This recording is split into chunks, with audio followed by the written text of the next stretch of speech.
മൗലവി അല്ലേ? മൊയ്ത് മൗലവി ആയില്ല. അല്ല, നിങ്ങളിപ്പോ മുജാഹിദായി എന്ന് പറഞ്ഞിട്ട് അപ്പുറത്തെ ഗ്രൂപ്പിൽ ഞാൻ പുതിയതായിട്ട് മുജാഹിദായതാന്നൊക്കെ പറഞ്ഞേ. പിന്നെ നിങ്ങളിപ്പോ പറഞ്ഞല്ലോ അവിടെ മരിച്ചവരോട് സഹായം ചോദിക്കാൻ പാടില്ല എന്ന്. അതിന് തെളിവ് എന്തെങ്കിലും ഉണ്ടോ? തെളിവാ ഫാത്തിഹ അധ്യായം 1 5-ാമത്തെ വചനം. നിന്നെ മാത്രം ഞങ്ങൾ ആരാധിക്കുന്നു, നിന്നോട് മാത്രം ഞങ്ങൾ സഹായം തേടുന്നു. പിന്നെ അതുകൊണ്ടൊന്നും അവസാനിപ്പിക്കണ്ട. പിന്നെ ഇനി രണ്ടാമത്തെ ഒന്ന് കൈയിട്ട് എന്നിട്ട് പോരെ, അത് ക്ലിയർ ആക്കി 2 ഇതൊന്ന് കഴിഞ്ഞിട്ട് പോരെ. ആയത്തുണ്ടെന്ന് അറിയാം, ഇതൊന്ന് വ്യക്തമാക്കി തരുമോ? അങ്ങനെ മരിച്ചവരോട് സഹായം ചോദിക്കരുത് എവിടെ ആയത്തില്? മരിച്ചവരോട് സഹായം ചോദിക്കരുത് എവിടെ? മരിച്ചവരെ കേൾപ്പിക്കാൻ പറ്റില്ല എന്നുള്ള നിന്നെ മാത്രം ഞങ്ങൾ ആരാധിക്കുന്നു, നിന്നോട് മാത്രം ഞങ്ങൾ സഹായം തേടുന്നു. നിങ്ങൾ അള്ളാഹിനോട് മാത്രമാണോ സഹായം ചോദിക്കല്? എന്താ സംശയം? നന്മകളെ മറ്റേ അതിന് വേറൊരു ആയത്തുണ്ട്. ഉമ്മാനോട് സഹായം ചോദിക്കല്ലേ? അതാണ് ഞാൻ പറയുന്നത്. നന്മകളിലും പുണ്യങ്ങളിലും നിങ്ങൾ ഉണ്ട്. നന്മകളിലും അപ്പൊ ഖുർആനെതിരെ വേറെ ആയത്തുണ്ടാവോ? ഒരു സ്ഥലത്ത് പറയാ ഖുർആനിൽ വൈരുദ്ധ്യം ഉണ്ടാവും, ഒരു സ്ഥലത്ത് പറയാ അള്ളാഹിനോട് മാത്രമേ സഹായം ചോദിക്കാവൂ, വേറെ സ്ഥലത്ത് പറയാ അള്ളാഹു അല്ലാത്തവരോട് സഹായം ചോദിക്കാം. അപ്പൊ വൈരുദ്ധ്യയില്ലേ? അതായത് അത് എതിരല്ല, എതിരാണ്. കാരണം ഒരു സ്ഥലത്ത് അള്ളാഹിനോട് മാത്രം സഹായം ചോദിക്കാൻ പറയാ, വേറെ സ്ഥലത്ത് പറയാ അള്ളാഹു അല്ലാത്തവരോട് സഹായം ചോദിച്ചോളൂ പറയാ. വ്യവസ്ഥയാണ് അവിടെ അള്ളാഹു വെച്ച നമുക്ക് തന്ന വ്യവസ്ഥ. ആ വ്യവസ്ഥയിൽ അള്ളാഹിനെ ആരാധിക്കുക, അള്ളാഹിനോട് മാത്രം സഹായം ചോദിക്കുക എന്ന് പറഞ്ഞാൽ അള്ളാഹിനോട് മാത്രമല്ലേ സഹായം ചോദിക്കാൻ പറ്റുള്ളൂ? തീർച്ചയായിട്ടും. അപ്പൊ വേറെ ആരോട് എങ്ങനെ നമ്മൾ സഹായം ചോദിക്കുക? വേറെ നിത്യ ജീവിതത്തില് പരസ്പരം സഹായം തേടിക്കോളാം. അതെങ്ങനെ അള്ളാഹിനോട് മാത്രം സഹായം ചോദിക്കുക? അത് നിത്യജീവിതത്തിലുള്ള സഹായങ്ങൾ അള്ളാഹു അല്ലാത്തവരോട് ചോദിക്കാൻ ആയത്തിലുണ്ടോ? നിത്യജീവിതത്തിലുള്ള സഹായങ്ങൾ അള്ളാഹു അല്ലാത്തവരോട് ചോദിക്കാൻ ആയത്തിലുണ്ടോ? അല്ല, നിങ്ങളെ വിശദീകരണം വേണ്ട. ആ ആയത്തിൽ അള്ളാഹിനോട് മാത്രമേ സഹായം ചോദിക്കാൻ പറ്റുള്ളൂ. അവിടെ ജീവിച്ചിരിക്കുന്നവരോട് ചോദിക്കാം, മരിച്ചവരോട് ചോദിക്കാൻ പറ്റില്ല എന്നുണ്ടോ? മരിച്ചവരോട് ചോദിക്കുന്ന ഒരു സംസ്കാരം ഇസ്ലാമിൽ ഇല്ല. അല്ല, അത് നമുക്ക് വേറെ ചർച്ച ചെയ്യാം. ഈ ആയത്ത് ഇപ്പൊ എന്തിനാ ഓതിയത്? ഈ ആയത്ത് ആ പടച്ചവനോട് മാത്രമാണ് നിങ്ങൾ സഹായം തേടുന്നത്. അപ്പൊ നിങ്ങൾ പടച്ചവനോട് മാത്രമല്ലല്ലോ തേടുന്നത്.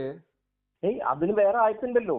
അപ്പൊ ഖുർആനിൽ വൈരുദ്ധ്യമുണ്ട്. ഒരു സ്ഥലത്ത് പറയാ അള്ളാഹിനോട് മാത്രമേ ചോദിക്കാൻ പറ്റുള്ളൂ, വേറെ സ്ഥലത്ത് പറയാ അള്ളാഹു അല്ലാത്തവരോട് ചോദിക്കാമെന്ന്. അപ്പൊ ഖുർആനിൽ വൈരുദ്ധ്യം ഉണ്ടാവണ്ടേ? ഒരു ഡോക്ടർ നിർദ്ദേശിച്ച എന്റെ ചോദ്യം ഖുർആനിൽ വൈരുദ്ധ്യം ഉണ്ടോന്നാണ്. ഖുർആനിൽ വൈരുദ്ധ്യമായി കാണേണ്ട ആവശ്യമില്ല. അല്ല, അത് വൈരുദ്ധ്യമാണ്. കാരണം ഒരു സ്ഥലത്ത് അള്ളാഹിനോട് മാത്രം സഹായം ചോദിക്കാൻ പറയാ, വേറെ സ്ഥലത്ത് പോയിട്ട് പറയാം അള്ളാഹു അല്ലാത്തവരോടൊക്കെ സഹായം ചോദിച്ചോളൂ എന്ന് പറയാ എന്ന് പറയുമ്പോൾ അത് വൈരുദ്ധ്യമാണ്. അപ്പൊ അത് ക്ലിയർ ആക്കി തരി. ഒന്നാമത് നമ്മളെ കൊണ്ട് പറ്റാത്ത പണി എടുപ്പിക്കില്ല എന്ന് പഠിച്ചോന്ന് തന്നെ പറഞ്ഞിട്ടുണ്ട്. അല്ല, അതൊന്നും നമ്മളോട് പറയേണ്ട ആവശ്യമില്ല. ആയത്ത് ഓതിയത് എന്തിനാണ്? അതിന് മരിച്ചവരോട് ചോദിക്കാൻ പാടില്ല, ജീവിച്ചിരിക്കുന്നവരോട് ചോദിക്കാം, അല്ലെങ്കിൽ ജീവിച്ചിരിക്കുന്നവരോട് ചോദിക്കാൻ പാടില്ല, മരിച്ചവരോട് ചോദിക്കാം എന്ന ആയത്തിലുണ്ടോ? അത് നമുക്ക് മനസ്സിലാക്കി. ആയത്തിന്റെ മുഫസ്സിരീങ്ങൾ ആരെങ്കിലും പറഞ്ഞിട്ടുണ്ടോ? അങ്ങനെ അത്ര വലിയ പണ്ഡിതനല്ലാണ്. അല്ല, പണ്ഡിതനല്ലെങ്കിൽ പിന്നെ നിങ്ങൾ എതിർക്കാൻ നടക്കേണ്ട ആവശ്യം, നിങ്ങൾക്ക് അറിയാത്ത വിഷയം നിങ്ങൾ എതിർക്കാൻ നടക്കേണ്ട ആവശ്യമില്ലല്ലോ. നിങ്ങൾ പിന്നെ തെളിവ് തന്നാൽ മതി. മരിച്ചുപോയ നിങ്ങളിപ്പോ ആയത്ത് മതിയല്ലോ. അതായത് ഇയ്യാക്കന അബ്ദു ഇയ്യാക്കന നസ്തഈൻ, ഇതിന്റെ അർത്ഥം ഞാൻ അങ്ങോട്ട് പറഞ്ഞു തരട്ടെ? പഠിക്കാൻ പറ്റുമെങ്കിൽ പഠിച്ചോളി. കാരണം അലാ ത്വാഅതിക വഅലാ ജമീഇ ഉമൂരിനാ കുല്ലിഹാ. സുഹൃത്തേ മൊയ്തു, അലാ ത്വാഅതിക വഅലാ ജമീഇ ഉമൂരിനാ കുല്ലിഹാ, അതായത് ഇബാദത്തിന്റെ പരിധിയിൽ വരുന്നതും അല്ലാത്തതുമായ ഭൗതികമാവട്ടെ, ഭൗതിക നിലക്ക് കിട്ടുന്നതാവട്ടെ, അഭൗതിക നിലക്ക് കിട്ടുന്നതാവട്ടെ, ജീവിച്ചിരിക്കുന്നവരിൽ കിട്ടുന്നതാവട്ടെ, മരിച്ചവരിൽ കിട്ടുന്നതാവട്ടെ, എല്ലാ സഹായങ്ങളും ആരാധനയുടെ പരിധിയിൽ വരുന്നതാവട്ടെ അല്ലാത്തതാവട്ടെ മുഴുവൻ സഹായങ്ങളും അള്ളാന്റെ എടുക്കുന്നതാകുന്നു എന്നാണ് ഇതിന് മുഫസ്സിരീങ്ങൾ കൊടുത്ത വ്യാഖ്യാനം. അല്ലാതെ മരിച്ചവരോട് ചോദിക്കാൻ പാടില്ല എന്നല്ല. ഇത് മനസ്സിലായോ? ഇനി അടുത്ത ആയത്ത് പറയും. അടുത്ത ആയത്ത് പറയും, രണ്ടാമത്തെ ആയത്ത് പറയും. അവനോട് നിങ്ങൾ ഇപ്പൊ ഞാൻ പറഞ്ഞുതരാ, എന്താ പറയാ, നിന്നോട് നിന്റെ ദാസന്മാർ എന്നെ പറ്റി ചോദിച്ചാൽ അടുത്തുള്ളവനാകുന്നു. സൂറത്തുൽ ബഖറ 2-ാമത്തെ അധ്യായം 186-ാമത്തെ. അതിലെവിടെ മരിച്ചവരോട് സഹായം ചോദിക്കരുത് ആയത്തൊന്ന് ഓതി. മരിച്ചവരോടല്ല, നിന്നോട് എന്റെ ദാസന്മാർ എന്നെ പറ്റി ചോദിച്ചാൽ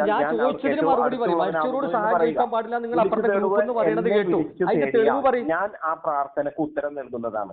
അതുകൊണ്ട് എന്റെ ആഹ്വാനം അവർ സ്വീകരിക്കുകയും എന്നിൽ വായിക്കണത് അവർ നേർവഴി വായിക്കണത്. നിങ്ങൾ ആയത്തൂതപ്പ വായത്തിപ്പോ ഞാൻ ഓതണെങ്കിൽ ഖുർആൻ എടുക്കാൻ നിൽക്കണ്ടേ? ആ ഖുർആൻ എടുക്കണമെന്നില്ല, ഖുർആൻ എടുക്കാൻ തോന്നാലോ. നിങ്ങളിപ്പോ ഏതായത് മരിച്ചവരോട് സഹായം ചോദിക്കാൻ പാടില്ല നിങ്ങൾ അവിടെ പറഞ്ഞു അതിന് ആയത്തുണ്ടോ? ഉണ്ടെങ്കിൽ അത് നോതി, നമുക്ക് അത്രേ വേണ്ടൂ. നമ്മൾ പാവങ്ങളാണ്, സാധുക്കളാണ്, ഇവരില്ലാത്ത ആൾക്കാരാണ്. ആയത്തുണ്ട്, മരിച്ചവരെ താങ്കൾക്ക് കേൾപ്പിക്കാൻ പറ്റില്ല. ജീവിച്ചിരിക്കുന്നവരെ താങ്കൾക്ക് കേൾപ്പിക്കാൻ പറ്റുമോ? ഏത് ജീവിച്ചിരിക്കുന്നവരെ താങ്കൾക്ക് കേൾപ്പിക്കാൻ പറ്റുമോ? കേൾപ്പിക്കണ്ടല്ലോ, നമുക്ക് സംവിധാനം അങ്ങനെ വിരിക്കുന്നു. ഞാൻ ചോദിച്ചതിന് മറുപടി, ജീവിച്ചിരിക്കുന്ന ഒരാളെ ഞാൻ നിങ്ങളെ മുന്നിൽ കൊണ്ടു തന്നാൽ നിങ്ങൾക്ക് കേൾപ്പിക്കാൻ സാധിക്കുമോ? എന്റെ പെങ്ങളായിട്ട് ഞാൻ നിങ്ങളുടെ അടുത്തേക്ക് വരാം, എന്റെ പെങ്ങളുണ്ട് കേൾക്കാത്തൊരു പെങ്ങള്, അവളെ ഞാൻ നിന്റെ അടുത്തേക്ക് കൊണ്ടുതരാം, നീ കേൾപ്പിക്കുമോ? പറ്റില്ല. ഒക്കെ കേൾപ്പിക്കുന്നവൻ അള്ളാഹുവാണ്, അതിനിപ്പോ എന്താ തർക്കം? ആർക്കും തർക്കല്ല. പിന്നെ മരിച്ചവരെ നിങ്ങൾക്ക് കേൾപ്പിക്കാൻ പറ്റില്ല എന്നുള്ളത്, അതുകൊണ്ട് ഇവിടെ മരിച്ചവരെ കേൾപ്പിക്കുന്നവനും ജീവിച്ചിരിക്കുന്നവരെ കേൾപ്പിക്കുന്നവനും അള്ളാഹുവാണ്, ഇതിലിവിടെ തർക്കല്ല. തീർച്ചയായിട്ടും. പിന്നെ ഈ ആയത്ത് ഇറങ്ങിയതിന്റെ അവതരണ പശ്ചാത്തലം അറിയാം നിങ്ങൾക്ക്? പറഞ്ഞത് പഠിച്ചോളി, എന്താ ഇപ്പോഴേ പഠിക്കാൻ പറ്റുള്ളൂ. കാരണം പിന്നെ പൂർണ്ണമായിട്ട് ഇതായിട്ട് പറഞ്ഞിട്ട് കാര്യമില്ല. അതായത് ഇന്ന കലാ തുസ്മിൽ മൗത്ത, അതുകൊണ്ട് മുജാഹിദിന്റെ ഇബ്നു തൈമിയ എന്ന് പറയുന്ന ആളത് വിശദീകരിക്കുന്നുണ്ട്. സുന്നികളുടെ വിശദീകരണം ഒക്കെ പോട്ടെ. അതായത് മരിച്ചവർ കേൾക്കുമെന്നുള്ള ഹദീസ് കൊണ്ടുവന്നിട്ട് ബദറിൽ കൊല ചെയ്യപ്പെട്ട മുശ്രിക്കുകളെ വിളിച്ച് നബി തങ്ങൾ സംസാരിച്ചല്ലോ, അപ്പൊ കേട്ടല്ലോ. പിന്നെ അപ്പൊ നബി ഉപർതങ്ങൾ ചോദിച്ചല്ലോ, അതായത് പിന്നെ ഈ മരിച്ച ചത്തു കിടക്കുന്ന ആൾക്കാരാണോ നബിയെ നിങ്ങൾ സംസാരിക്കണമെന്ന് ചോദിച്ചപ്പോ നിങ്ങളെക്കാളേറെ കേൾക്കുമെന്നുള്ള ഹദീസ് കൊണ്ടുവന്നിട്ട്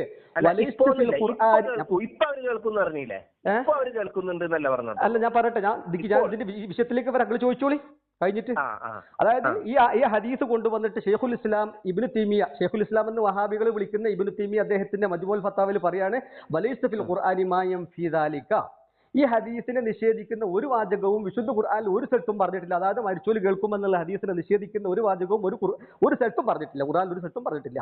എന്നിട്ട് ഈ ആയത്ത് വിശദീകരിക്കുകയാണ്, ഇന്ന കലാ തസ്മിൽ മൗത ഇന്നമാ അറാദ ബിഹി, തീർച്ചയായിട്ടും അതുകൊണ്ട് ഉദ്ദേശിക്കുന്നത് അസ്സമാ അൽ മുഅതാദ അല്ലദീ യംഫഹു സാഹിബഹു, കേൾക്കുന്നവന് ഉപകാരം ലഭിക്കുന്ന കേൾവി കേൾക്കില്ലെന്നേ പറഞ്ഞതിന് അർത്ഥമുള്ളൂ.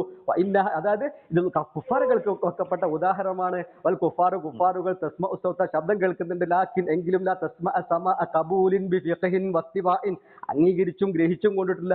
അംഗീകരിക്കൂല നബിയെ, നിങ്ങൾ ഓരോട് പറഞ്ഞിട്ട് കാര്യമില്ല, മുശ്രിക്കുകളായിട്ടുള്ള ആളുകളോട് പറഞ്ഞിട്ട് കാര്യമില്ല, അവരെ ഹൃദയം ചത്തുപോയവരാണ്, അവരോട് നിങ്ങൾ പറഞ്ഞിട്ട് കാര്യമില്ല, അവരെ അനുസരിക്കൂല നബിയെ എന്നായി പറഞ്ഞതിന്റെ അർത്ഥം. മരിച്ചോല് കേൾക്കൂല.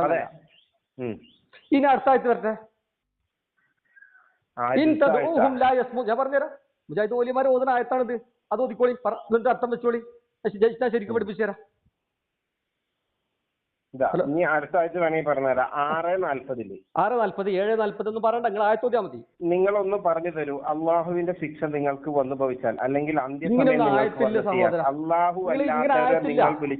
ആയത്തില്ല ഖുർആനിലെ ദയവേദിട്ട് ഞാൻ ആയത്തോതി അർത്ഥം വെക്കണ മാതിരി വെക്കുക, അല്ലെങ്കിൽ മിണ്ടാതിരിക്കുക. ആയത്തിങ്ങനല്ല.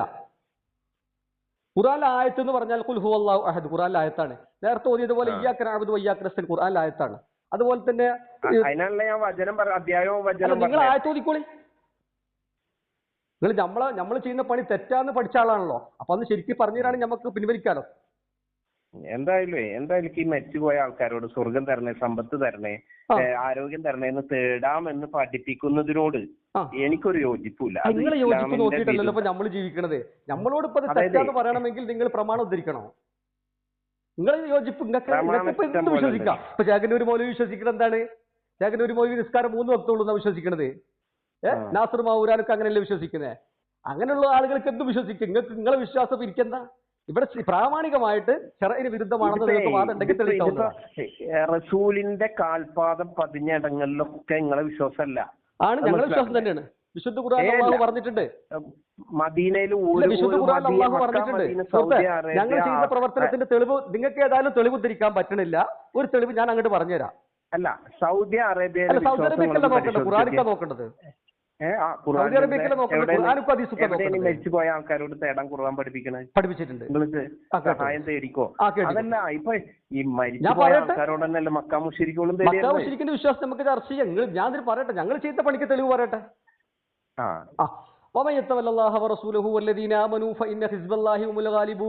വല്ലവനും അള്ളാഹുവിനെയോ, ശരിക്കും അർത്ഥം കേട്ടോളിയാ, 7 തഫ്സീറിന്റെ അടിസ്ഥാനത്തിൽ അർത്ഥം വെക്കുന്നത്, വല്ലവനും അള്ളാഹുവിനെയോ അള്ളാഹുവിന്റെ റസൂലിനെയോ അള്ളാഹുവിന്റെ ഔലിയാക്കളെയോ അതിൽ കഴിഞ്ഞുപോയ ഔലിയാക്കളെയൊക്കെ സഹായിയാക്കിയാൽ അവരാണ് വിജയിച്ചവർ. ആയിക്കോട്ടെ, നമ്മളൊക്കെ സഹായിക്കണല്ലേ.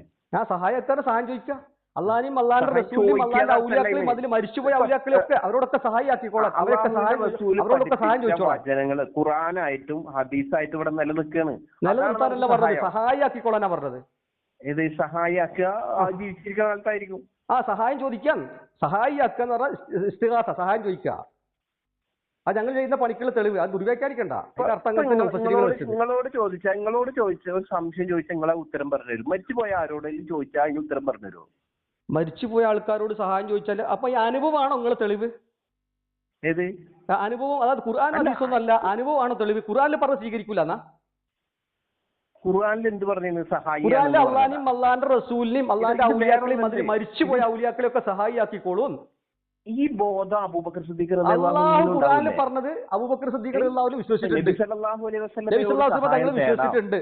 അത് ഇസ്ലാമികമാണ്. അറിയില്ലേ അദ്ദേഹത്തിന്? അവർക്ക് അറിയോ അറിയാതിരിക്കോ? അതിപ്പോ നമ്മൾ ചർച്ച ചെയ്യപ്പെട്ടതല്ല. ഖുർആനിൽ നമ്മളോട് കൂടെ ആണ് ഖുർആൻ പറഞ്ഞത്. അവരിൽ നിന്ന് നമുക്ക് അർത്ഥം അങ്ങനെയല്ലേ നിങ്ങൾ വെച്ചിരുന്നാല്? ഉസ്മാൻ ബിൻ അഫ്ഫാൻ ഞാൻ ഈ ആയത്ത് ഇപ്പൊ എന്താക്കണം? നിങ്ങളത് ചാടുന്നത് ഈ ആയത്തുണ്ടാക്കണം. രൂപമുണ്ട്. മുജാഹിദുകൾ ഇഷ്ടം പോലെ വിശദീകരിച്ചു. മുജാഹിദുകൾ വിശദീകരിക്കരുത്. ഞാൻ മുജാഹിദുകളെ വേറെ വിളിച്ചോളാം. ഇതിപ്പോ നിങ്ങളിപ്പോ ഗ്രൂപ്പിൽ പറഞ്ഞല്ലോ ഇസ്തിഗാസ പാടില്ലാന്ന്. അപ്പോ ഇസ്തിഗാസ പറ്റുമെന്നുള്ളതിന് തെളിവാണ് ഞാൻ ഉദ്ധരിച്ചത്. മുജാഹിദുകൾ വിശദീകരിക്കുമ്പോൾ ഓൽക്ക കൊടുത്തോളാം പണി. ഇത് നിങ്ങൾ മറുപടി പറയും. ഇത് മറുപടി പറയാൻ ഒന്നുമില്ല. അള്ളാഹിനെ സഹായിയാക്കുക, റസൂലിനെ സഹായിയാക്കുക, അതിൽ കഴിഞ്ഞു പോയവരെയും ജീവിച്ചിരിക്കുന്നവരെയും സഹായിയാക്കുക. അവരെ നിങ്ങൾ സഹായിയാക്കിയാൽ നിങ്ങൾക്ക് രക്ഷപ്പെടാം. ഇതിലൊന്നും ഇല്ലാന്നോ? മരിച്ചവരോട് സഹായം ചോദിക്കാനാ പറയണത്. അവരൊക്കെ എന്റെ സഹായി തന്നെയാണ്. ഒരു സംശയം. അവരൊക്കെ എന്റെ സഹായിയാണ്. ഞാൻ അവരോടൊക്കെ സഹായിയാക്കണം പറഞ്ഞത്. സഹായിയാക്കാന്ന് പറഞ്ഞാൽ സഹായം ചോദിക്കാൻ സഹായിയാക്കാന്ന് പറഞ്ഞാൽ അതിന്റെ മലയാള അർത്ഥം എന്താണ്? നമുക്ക് പഠിപ്പിച്ചോണ്ടല്ലേ മൊയ്തു പോലും ഈ സഹായിയാക്കാന്ന് പറഞ്ഞാൽ അതിന്റെ അർത്ഥം എന്താണ്? സഹായം ചോദിക്കാന്നല്ലേ? സഹായം ചോദിക്കുക അതിനർത്ഥമല്ല. പിന്നെ സഹായിയാക്കിക്കോളൂ എന്ന് പറഞ്ഞാല് ഉണ്ടപ്പൊരി തിന്നോളൂ. സഹായിയാക്കാന്ന് പറഞ്ഞാൽ അത് ആ കാലഘട്ടത്തിലാണ്. കാലഘട്ടമല്ല, സഹായിയാക്കിക്കോളൂ. അതായത് ഇന്ന ആചാരം നിങ്ങൾ സഹായിയാക്കിക്കോളൂ എന്ന് പറഞ്ഞാല് അവരോട് സഹായം ചോദിച്ചോളൂ എന്നല്ലേ അർത്ഥം? സഹായം ചോദിക്കാന്ന് അർത്ഥമൊന്നുമില്ല. സഹായിയാക്കിക്കോളൂ, സഹായിയാക്കിയാൽ രക്ഷപ്പെടാന്ന് പറഞ്ഞാൽ സഹായം ചോദിക്കരുത് എന്നാ ഞാൻ പറയണേക്ക്.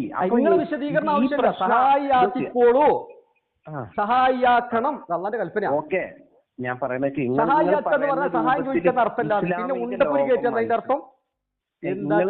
മഹാജായി കഴിഞ്ഞാൽ ഇത്രയും നോളജ് ഇല്ലാതെ ആകുമോ? ഇത് കേരളത്തിലെ മുസ്ലിംസ് അല്ലല്ലോ, ലോകത്ത് മുസ്ലിം അല്ലേ ഈ സഹായിയാക്കുക എന്ന് പറഞ്ഞത്? ഖുർആനിലാണല്ലോ ഞാൻ ഓതിയത്. ഞാനിപ്പോ ഇങ്ങനെ കാട് കയറുന്നത് സഹായിയാക്കിക്കോളൂ. ഇതിനൊന്നും മറുപടി ഇനി ഒരായത്തും കൂടെ പറഞ്ഞുതരാം. മൗര്യമാരെ നോണിയും കേട്ട് നടക്കല്ലേ? ആയത്തൊന്നും കൂടെ കേട്ടോളി. അതായത് ആയത്ത് കേട്ടോളി, ഇസ്തിഗാസക്ക് തെളിവ് കേട്ടോളി. തെളിവുകളുടെ മാലപ്പടക്കല്ലേ? റസൂല് സഹായിയാണ്, അള്ളാഹുവിന്റെ ഔലിയാക്കളും സഹായിയാണ്. സഹായിയാക്കിക്കോളൂ, സഹായം ചോദിച്ചോളൂ. അങ്ങനെ സഹായം ചോദിച്ചോളൂ എന്നൊക്കെ ഉണ്ടാ. പിന്നെ സഹായം ചോദിച്ചോളൂ എന്നല്ലേ? സഹായിയാണ് അവരൊക്കെ. അല്ല, സഹായിയാണ്, സഹായിയാക്കിക്കോളൂ. ആരെങ്കിലും സഹായിയാക്കിയാൽ